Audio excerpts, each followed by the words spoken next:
ជំរាបសួរបងប្អូនទាំងអស់គ្នាបាទថ្ងៃនេះខ្ញុំធ្វើតេស្តបាទដុំ Bluetooth ដាក់ក្នុងរថយន្តបាទគឺងាយស្រួលប្រើឲ្យតែឡានបងប្អូនមានគេហៅថារុន AUX បាទអញ្ចឹងថ្ងៃនេះខ្ញុំធ្វើតេស្តផ្ទាល់ជូនបងតែម្ដងបាទហើយបងប្រុសម្នាក់គាត់ថាទិញដុំ Bluetooth របស់គេមកពិបាកប្រើមានន័យថាពេលដែលបលុតឡានដល់ពេលឆេះឡានវិញតោះតែចុចប៊ូតុង power ប៊ូតុងបើកហើយ connect ទៅ Bluetooth ម្ដងទៀតបានវាជាប់ប្រើបានប៉ុន្តែដុំនេះមិនបាច់ទេបងប្អូនណាងាយស្រួលប្រើមែនទែនគាត់ឲ្យយើងភ្ជាប់តែម្ដងបាទហើយពេលដែលយើងបើកឆេះឡានមកគឺមានគេហៅថា USB មានភ្លើង USB គឺប្រើបានតែម្ដងអត់មានទៅចុចបិទបើកអីទេបាទហើយដុំនេះគឺមានរុនមិចនៅហ្នឹងដើម្បីនិយាយទូរស័ព្ទបានទៀតហើយខ្សែវាវែងបងប្អូនណានេះ1.2 ម៉ែត្របាទអញ្ចឹងខ្ញុំដោតតេស្តជូនបងប្អូនមើលតែម្ដងជាក់ស្ដែងបាទងាយអូខេអញ្ចឹងយើងចាប់ដើមដោតវាមកនេះដុំវាហ្នឹងបាទគឺអានេះគឺធ្វើឲ្យញញ៉ៃទេបងប្អូនណាបាទគឺនេះវាមានខ្សែវាបាទទាញបានវែងបងប្អូនអូខេអញ្ចឹងសម្រាប់យើងដោតការដោតរបស់យើងគឺនេះយើងដោតចូលរុន AUX ហើយខាងនេះដោតចូលឆ្នាំងសាកទូរស័ព្ទរបស់យើងហ្នឹង USB បងប្អូនបាទបើឡានបងប្អូនមាន USB ដាក់ USB មកបើអត់មានយើងដាក់ជាមួយនឹង power bank បានដែរបាទអញ្ចឹងអត់មានបតុងអីញញ៉ៃទេបាទដោតទៅគឺប្រើបានតែម្ដងបាទឥឡូវយើងចាប់តាមដោតទាំងអស់គ្នាបាទដោយសារតែឡានរបស់ខ្ញុំកាមេរ៉ា07កន្លែងដោតនៅក្នុងនោះអញ្ចឹងខ្ញុំថតឲ្យបងប្អូនមើលបាទជាក់ស្ដែងបាទនេះគឺជាក្លុកនៅក្នុងរុនដោតណាបងប្អូនបាទគេដាក់អក្សរ AUX នេះបាទអញ្ចឹងខ្ញុំដោតចូល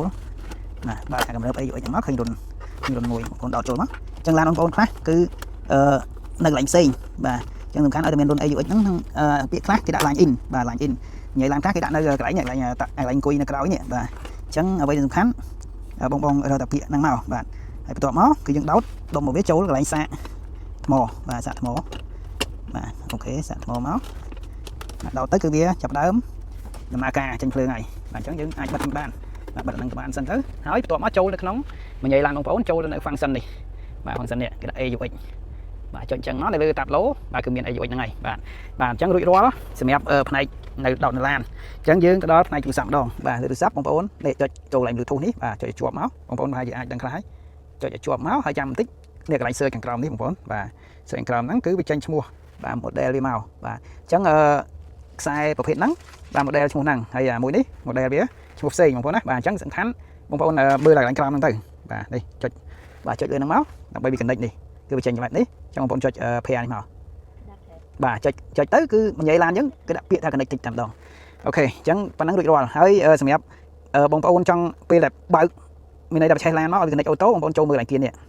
បាទកន្លែងគៀនហ្នឹងគឺបើកទាំងអស់អញ្ចឹងមកនេះបើកកន្លែងគៀនណាបាទទាំងអស់អញ្ចឹងមកគឺអូខេហើយអញ្ចឹងរួចរាល់អញ្ចឹងយើងចូល YouTube ម្ដងបាទដើម្បីចាក់ចម្រៀងបាទចូលចាក់ចម្រៀងគឺវា connect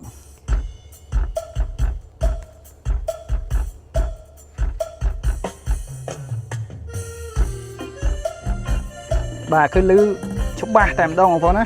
លឺច្បាស់បុកបាសនេះអានេះខ្ញុំថយសលេងលើនិយាយឡាននេះ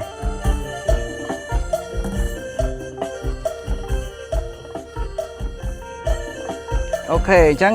វីដេអូនេះគឺមានតែប៉ុណ្្នឹងទេបាទខ្ញុំអត់ធានចាក់យូរឯខ្លាចជាប់ copyright បងប្អូនវីដេអូតែជាប់ copyright បងប្អូនមើលគាត់ឃើញនេះវីដេអូហ្នឹងគឺវា YouTube ហើយ Facebook អីលុបចោលតែម្ដងអញ្ចឹងរបៀបប្រើគឺមានតែប៉ុណ្្នឹងទេហើយឥឡូវខ្ញុំសាកផលិតឡានហើយតើបើកមកវិញវាជាប់អត់អញ្ចឹងណាបងប្អូនបាទដើម្បីឲ្យស្រាយចម្ងល់បងប្រុសម្នាក់គាត់សួរបាទគាត់ខ្លាចទិញមកដូចរបស់គេណាបាទហើយខ្ញុំផលិតឡានបាទចុចផលិតឡានចាស់ហើយចាំមើលកន្លែងនេះកន្លែង Bluetooth នេះគឺវាដាច់ហើយបាទបងប្អូនឃើញទេគឺវាដាច់ហើយនេះកន្លែងនេះគឺវាដាច់អត់មានជាប់ទេអញ្ចឹងខ្ញុំចុចបើកបច្ចេកឡានវិញហើយតើវាជាប់អូតូអត់អញ្ចឹងយើងមិនបាច់នេះទេយើងបាច់connect វាសារថ្មីនេះគឺវាជាប់អូតូបន្តិចតែម្ដង